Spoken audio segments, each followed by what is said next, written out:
کھڑے تو ہو سکتے ہیں عبادت کے لیے. آزاد نہیں ہوں نا، میں آزاد نہیں ہوں.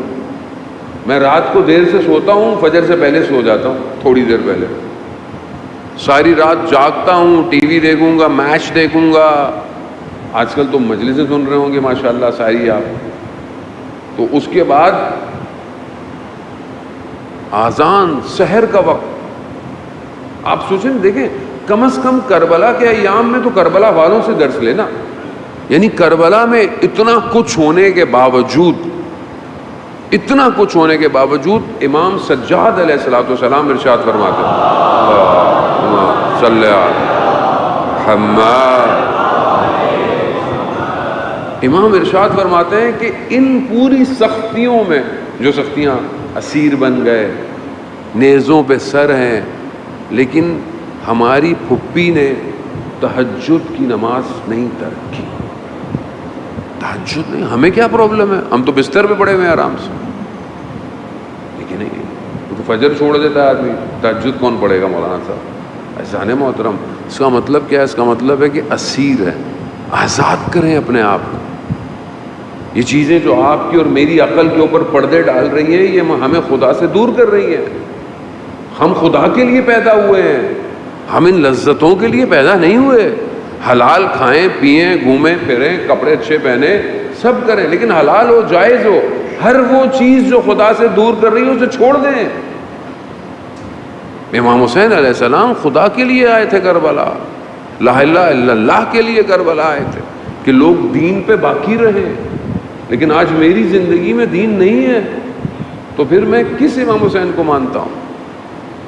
عبادت کرنا مشکل تھوڑی ہے، آسان ہے، لیکن اپنے آپ کو آزاد کریں. ایک عاشق کی طرح اپنے معشوق کے دروازہ کھولنے کا انتظار کریں. جیسے ایک عاشق ہوتا ہے نا، اس کو پتا ہوتا ہے کہ معشوق دروازہ کھولے گا، پہلے سے جا کے بیٹھ جاتا ہے.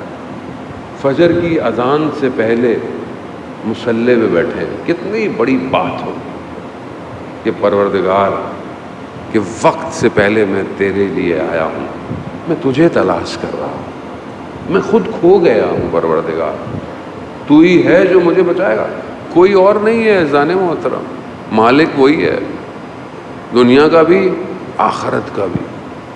یہ زندگی بھی اگر ہم چاہتے ہیں کہ بہتر ہو تو بھی اسی کا دروازہ ہے، اور آخرت بھی چاہتے ہیں بہتر ہو تو بھی اسی کا دروازہ، اور کوئی دروازہ نہیں ہے. دشمن چاہتا یہی ہے، خدا سے دور کر دو. اور اگر ہم خدا سے دور ہو گئے تو پھر امام کا ساتھ کون دے؟ امام تک کون پہنچے گا؟ عزیزان محترم، وہ امام تک پہنچنا امپورٹنٹ ہے. اب یہاں کہ امام حسین علیہ السلام، درود بھیجتے محمد والے محمد.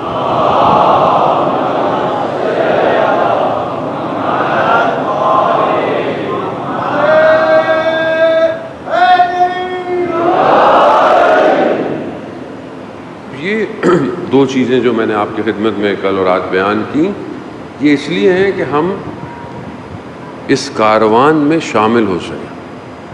عقل، لاجک از ویری امپورٹنٹ. آج دنیا عقل کے ذریعے سے آگے کی طرف بڑھ رہی ہے. دوسری چیز آزاد ہو، پھر آہستہ آہستہ فہم کی طرف. اور وہ بہت ساری خصوصیات جو حدیث کے اندر ہیں، میں کوشش کروں گا بہرحال آپ کی خدمت میں. ایک چیز جو آپ کی خدمت میں آج تھوڑی سی دیر بیان کرنی ہے، وہ مدارہ ہے، یعنی ایک دوسرے کا خیال رکھنا، ایک دوسرے کا ساتھ دینا. مومن کی یہ خصوصیت ہے کہ وہ ایک دوسرے کے ساتھ کمپیریٹیولی اچھا چلتا ہے، اچھا رہتا ہے. اب ضروری نہیں ہے کہ مطلب کوئی نان مسلم بھی آپ کا ہمسایہ ہو، کولیگ ہو، تو آپ نا اس کے ساتھ بھی اچھا رہے. یہ کوالٹی جو ہے وہ یہ انسان کو بہت آگے لے کے جاتی ہے. اور جیسے کل میں نے آپ کی خدمت میں حدیث پیش کی تھی کہ امام نے فرمایا 5 چیزیں ہونا ضروری ہیں، اس میں حسن خلق کہیں نہ کہیں بہرحال اخلاق کا اچھا ہونا مدار. اگر آپ کا اخلاق اچھا ہے تو آپ دوسرے کے ساتھ اچھا بیہیو کر سکتے. اور سب سے زیادہ یہ جو کوالٹی ہے یہ انسان کو گھر میں ضرورت ہے.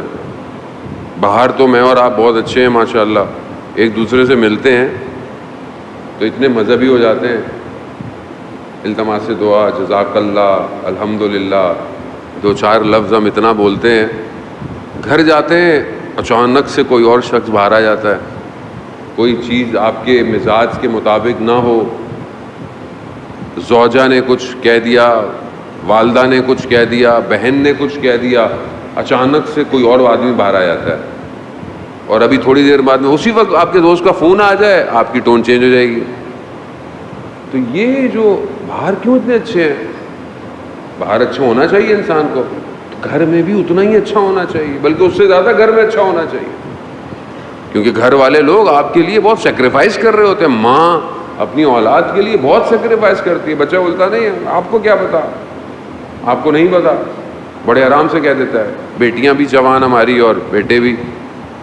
جان محترم، بھارا خدا نے اس رشتے کو آپ کے لیے رکھا ہے کہ آپ اچھے رہیں گے، یہاں اچھے رہیں گے تو ہر جگہ اچھے ہیں۔ جو آدمی اپنے گھر کو مینیج نہیں کر سکتا وہ باہر نہیں مینیج کر سکتا۔ ایک آدمی جو اپنے گھر کا اچھا مینیجر نہ ہو، وہ امام زمانہ کی حکومت میں کوئی ڈیوٹی لینے کے لیے پہلے سے ہی معافی مانگ لے۔ آپ ایک گھر کو مینیج نہیں کر سکتے، گھر کے اندر بہرحال ابھی آپ جوان ہیں، آپ بیٹے ہیں، بہنیں ہیں، آپ کی والدہ ہیں، آپ کے والد ہیں، آپ کو مینجمنٹ کرنی ہے، چھوٹے بہن بھائی ہیں، آپ شوہر ہیں، آپ کی زوجہ ہیں، آپ کے بہن بھائی بھی ہیں، آپ کی والدہ بھی ہیں، خب یہ مینجمنٹ ہے یہ۔ اور اسلام اتنا فوکس کرتا ہے کہ جہاں خاتون اپنے گھر کے اندر اپنے کردار کو سیکریفائس کر رہی ہے، وہاں مرد کو بھی بہت ساری سیکریفائس۔ مرد کہتا ہے میں تو صبح جاتا ہوں، کام کرتا ہوں، پیسے کماتا ہوں، بچہ بولتا ہے میں پڑھنے جاتا ہوں، وہ احسان تھوڑی ہے کسی کے اوپر، آپ کی ڈیوٹی ہے۔ الرجال قوامین، مردوں کی ڈیوٹی ہے گھر کو چلانا، لیکن کردار، اور آپ دیکھیں اہل بیت کے گھر، ان کے کردار کیسے تھے۔ رسول خدا حضرت محمد مصطفیٰ صلی اللہ علیہ وسلم